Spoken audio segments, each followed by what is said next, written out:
Après l'investiture du gouvernement Sama Lukonde, la remise est reprise au ministère des Finances entre le ministre sortant José Sele Yalagouli et le ministre entrant Nicolas Kazadi le 28 avril 2021 s'est déroulée dans un climat dont seules ces images peuvent mieux expliquer la particularité.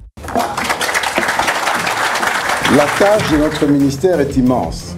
C'est un ministère pivot, un ministère transversal dont le rôle est essentiel pour la réhabilitation et la survie de notre État, tout comme pour son développement économique et social.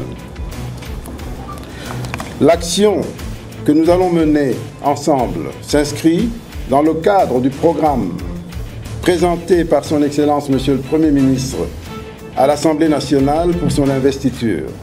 Notre rôle, comme je l'ai dit, sera essentiel. Nous sommes là pour servir, dans la logique de servir le peuple d'abord. Servir l'État sans s'asservir au pouvoir. Telle est la devise des compagnons du devoir. Je vous remercie.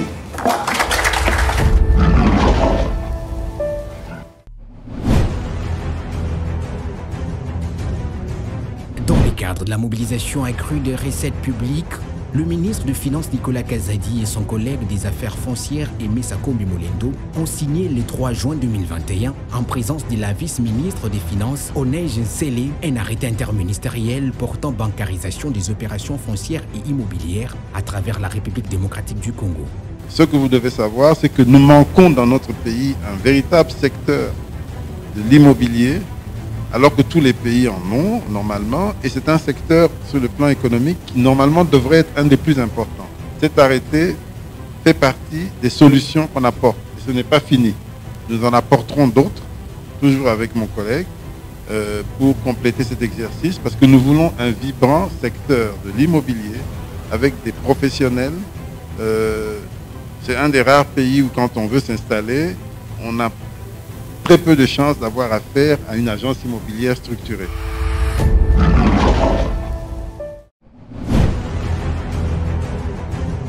Toujours dans le but d'accroître de manière significative la mobilisation de recettes, Nicolas Kazadi a interdit à toute personne physique ou morale, à travers un communiqué officiel signé le 26 juin 2021, toute souscription à une assurance directe à l'étranger pour un risque concernant une personne ou un bien qui se trouve en RDC, en vue de stopper l'évasion des primes. Ce communiqué officiel, en fait, est un rappel rigoureux du respect de la loi numéro 15/005 du 17 mars 2015 portant code des assurances, en son article 286 d'une part, et d'autre part, c'est une ferme volonté et une préoccupation telle que prévue dans le programme du gouvernement de lutter contre la fraude et l'évasion des primes pour maximiser les recettes internes de l'État. La lutte contre l'évasion des primes est inscrite dans le programme du gouvernement de son Excellence Monsieur le Premier ministre Sama Lukonde, et cela en vue de répondre à la volonté du chef de l'État de faire de notre secteur d'assurance un secteur qui contribue efficacement au développement de notre pays et apporter le bien-être social à nos populations à travers les produits d'assurance qui existent. Dans la vision du ministre des Finances, c'est non seulement de rappeler aux opérateurs économiques leurs droits et obligations dans le secteur des assurances, mais établir également les droits et les avantages de notre pays dans ce secteur en termes de ressources financières. Mais il ouvre aussi un cadre, ce que j'ai compris, de discussion avec les opérateurs pour voir comment nous pouvons les accompagner à réellement commencer à s'assurer en République démocratique du Congo et que ce secteur puisse bénéficier à tout le monde et que la vision du chef de l'État soit également accompagnée par le secteur des assurances et que le bien-être des Congolais soit également rencontré à travers le secteur des assurances.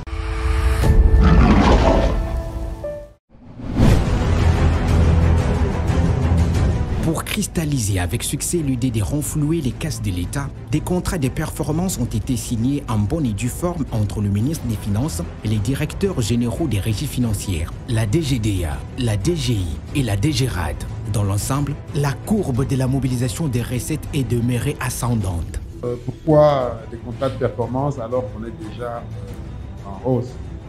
Justement parce que nous voulons structurer cet effort hausse. Nous voulons l'organiser, nous voulons l'ancrer dans la durée. Une hausse ça peut venir par période, ça peut aussi chuter. Nous voulons nous assurer que les efforts que nous faisons maintenant relèvent d'un travail systématique et minutieux.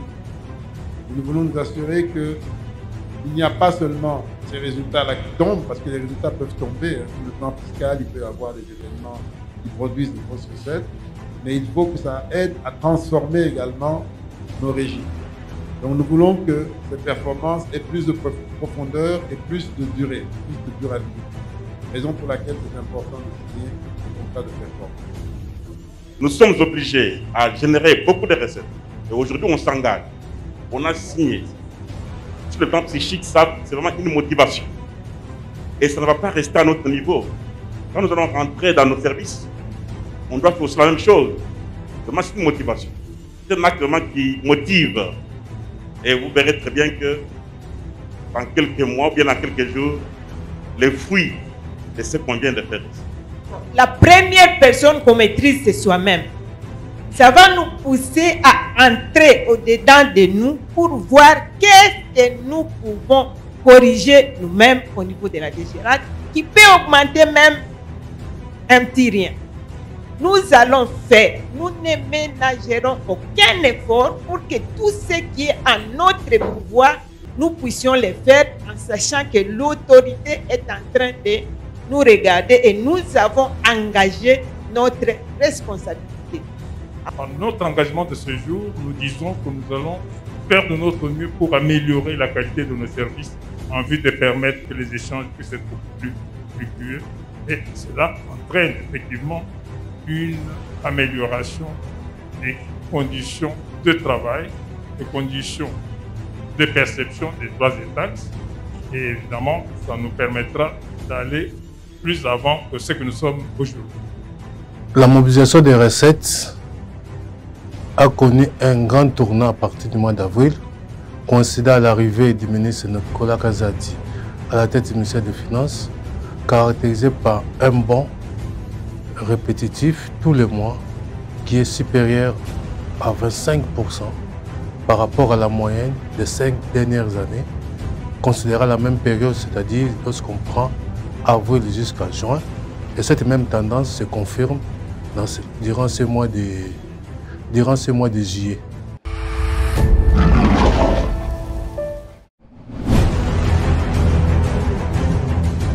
En ce qui concerne l'apport des organisations extérieures, l'Argentie nationale a officiellement annoncé la conclusion du programme économique triennal avec le Fonds monétaire international au cours d'une conférence de presse. Le programme conclu avec le FMI n'est pas le programme du FMI, mais c'est notre programme que nous voulons faire valider par le FMI comme passage obligé pour renforcer notre gestion parce que nous venions d'un passé difficile sur le plan de la gestion macroéconomique. Nous avons comme objectif de croissance passé de 1,7% en 2020 à 4,9% en 2021, donc cette année, avant d'atteindre 5,6% en 2022. Au rythme actuel de l'inflation, nous sommes partis pour, si ça ne change pas, être autour de 4%, ce qui serait inférieur d'ailleurs au plafond fixé. Comme l'a dit le ministre, cet accord au titre de la FEC, il est là avant tout pour soutenir le programme des autorités. Le programme des autorités qui a été impulsé par le président de la République et qui est mis en œuvre par le gouvernement actuel. Donc c'est un programme de réforme à moyen terme qui vise la stabilité macroéconomique, qui vise, comme l'a dit Monsieur le ministre, à accroître les marges de manœuvre budgétaires pour plus de dépenses sociales, pour plus de dépenses d'investissement, pour plus de dépenses utiles à l'ensemble de la population, mais aussi à promouvoir une croissance économique forte et durable avec l'implication du secteur privé. Un des enjeux, c'est que le programme avec les FMI constitue un catalyseur pour les autres bailleurs de fonds. Généralement, lorsque vous êtes un programme avec les FMI, tous les autres bailleurs s'alignent. Et donc, il est espéré que le gouvernement puisse engranger d'autres ressources auprès d'autres bailleurs pour finalement atteindre les objectifs qui s'est fixés.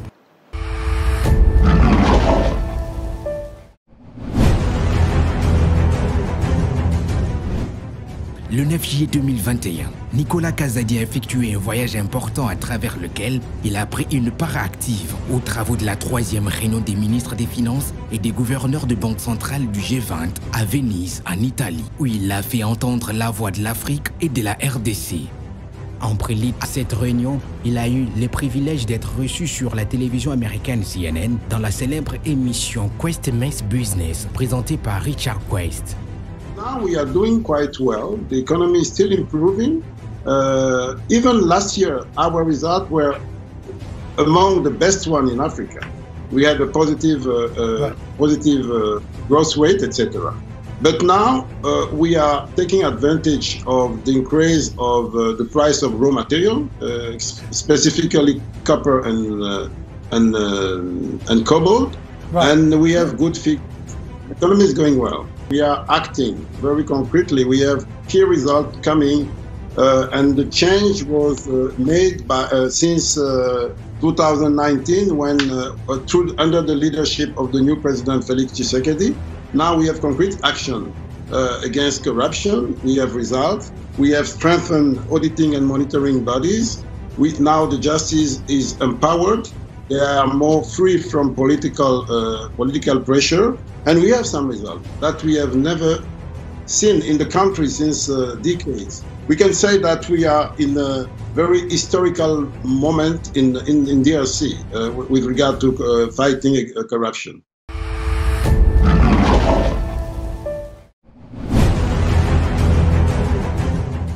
Représentant le président en exercice de l'Union africaine, Félix Antoine Tshisekedi Tshilombo, le ministre des Finances Nicolas Kazadi a aussi participé au sommet des chefs d'État et du gouvernement le 15 juillet 2021 à Abidjan en Côte d'Ivoire pour mobiliser les fonds IDA, Banque mondiale, question de relancer les économies africaines en période post-Covid. À cette occasion, il a lu la déclaration finale. C'est donc le moment d'agir et les ressources IDA doivent nous permettre de relancer nos économies, ainsi que le processus de développement pour aider nos populations à se remettre de l'impact de la Covid-19. Nous nous engageons à poursuivre les efforts de mobilisation des recettes fiscales et à utiliser de façon transparente et efficiente les ressources mobilisées tout en renforçant la gouvernance. Je remercie Monsieur le ministre des Finances. Je lui demande de transmettre au président Tshisekedi, président de la conférence des chefs d'État de l'Union africaine, nos sincères remerciements pour l'avoir délégué pour le représenter. Oui, en fait, ce sommet portait sur la 20e reconstitution exceptionnelle des ressources de l'IDA.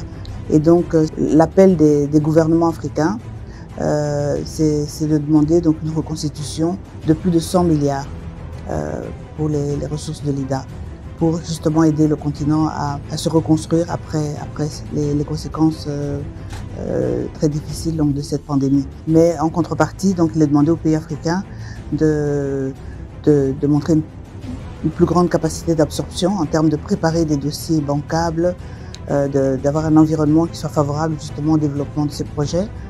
Mais aussi de gérer ces ressources de manière transparente et renforcer la gouvernance.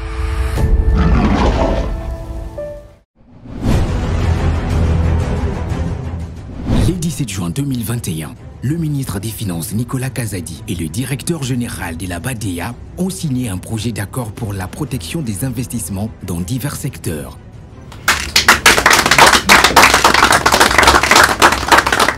La Banque arabe pour le développement économique de l'Afrique est plus que déterminée à faire du business en République démocratique du Congo à travers un partenariat gagnant-gagnant avec le gouvernement congolais.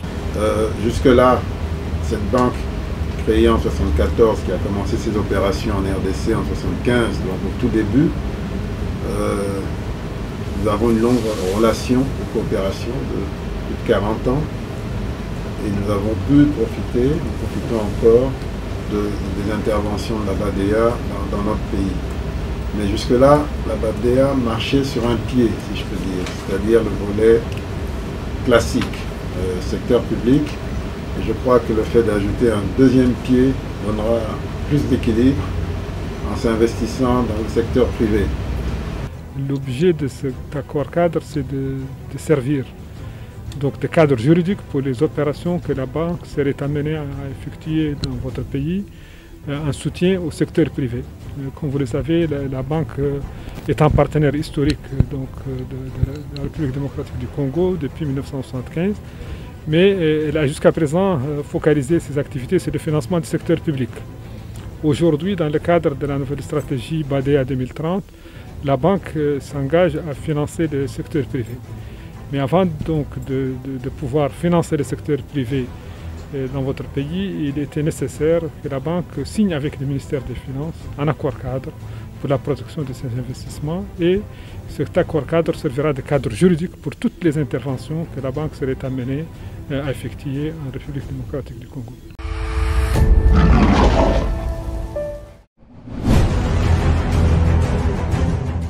Au nom du gouvernement Sama Lukonde, l'argentier national Nicolas Kazadi a obtenu au mois de mai à l'Assemblée nationale et au mois de juin au Sénat l'adoption des 7 projets de loi de ratification des prêts de la part des partenaires au développement pour la réduction de la pauvreté en RDC. Il y a lieu de souligner à votre attention particulière que les conditions d'octroi de ces prêts restent conformes à la politique d'endettement extérieur convenue avec chacun des 5 bailleurs ayant contribué au financement des 10 projets. Je puis vous confirmer que tous ces prêts sous examen sont concessionnels. Ils respectent tant les normes de la politique d'endettement de notre pays, qui exige que chaque financement comporte une partie en dons et une partie en prêt, ayant une valeur pour la partie en dons égale ou supérieure à 35% du montant total du financement octroyé. Il a signé 3 accords de financement avec la Banque mondiale pour un montant avoisinant 950 millions de dollars américains, 2 accords, 2 conventions de financement avec l'AFD, l'Agence française de développement, pour un montant de 24 millions d'euros. Et il a fait ratifier 7 projets de loi de ratification au niveau du Parlement. Et tous ces efforts ont été couronnés par des documents. Au niveau du Parlement, les 2 chambres ont adopté en des termes uniformes. Ils ont adopté les 7 projets de loi et c'est passé au niveau du chef de l'État qui a promulgué. C'est passé également au niveau du journal officiel qui a publié et nous avons obtenu sur tous les 7 projets de ratification les avis juridiques émis par le procureur général près le Conseil d'État. Et ces projets, une fois qu'ils seront décaissés, vont améliorer les conditions de vie de nos populations congolaises dans tous les secteurs qui sont concernés.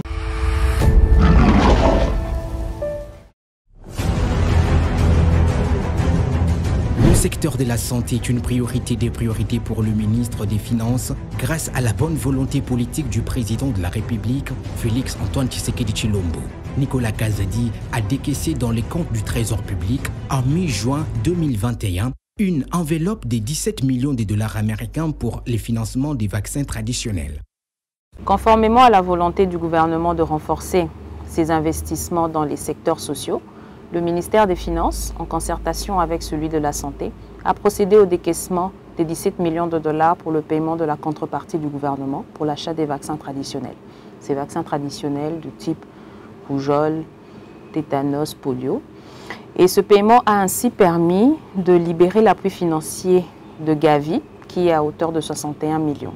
Mais non seulement a montré la ferme volonté du gouvernement d'accompagner cette action, et Gavi a par la même occasion doublé ce financement, donc nous a accordé une enveloppe supplémentaire de 61 millions de dollars.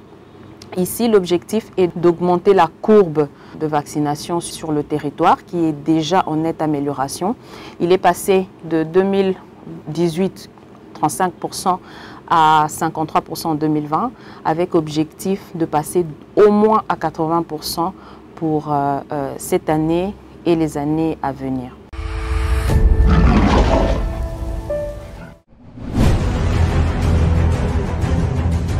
consécutivement à la tenue des réunions avec les banquiers, les assureurs et d'autres opérateurs économiques, le ministre des Finances a relancé les émissions des titres publics avec les bons du Trésor et obligations du Trésor indexées, dont la première adjudication a eu lieu le 22 juin 2021.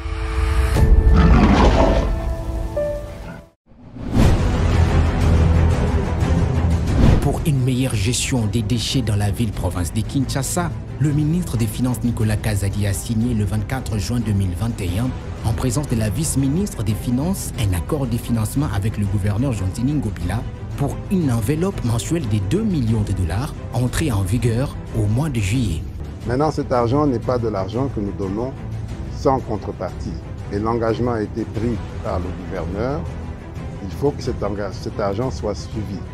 Le gouverneur va déposer au gouvernement un cahier de charges qui définit de manière détaillée comment cet argent va être utilisé.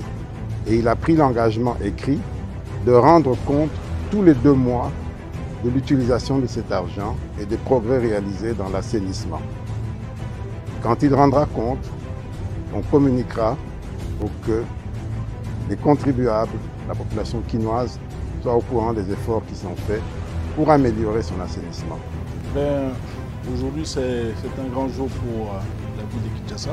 Le gouvernement de la République, à travers les ministres d'État, le ministre du Budget, ainsi que le ministre des Finances, et moi-même venons de signer un protocole d'accord, pour financer les travaux d'assainissement de la ville de Kinshasa.